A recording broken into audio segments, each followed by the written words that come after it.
So the last days, the last days. Everybody's talking about the last days. There's books on the last days. There's movies on the last days.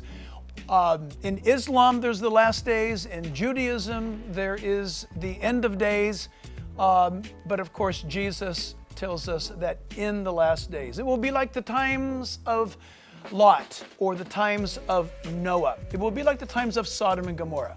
When we say the last days, we must pull back and recognize that the first time the last days was ever mentioned was actually in the first century by the apostles. They preached that the scriptures were being fulfilled. The advent of Christ had come.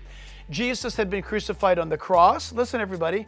And when he rose again from the dead and ascended back to heaven, it started a clock ticking known as the last days. And the last days is God's Holy Spirit coming down, you and I know, in the day of Pentecost. That officially began according to the book of Joel and according to Matthew, Mark, and Luke and John. It started the last days. Book of Acts confirms that as well. The last days, think of it this way.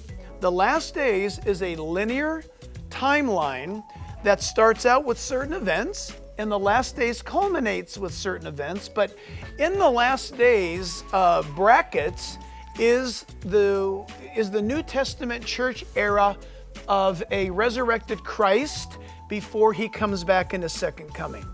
Are we living in the last days? We are living in the last of the last days according to the Bible and its chronology. Quite thrilling.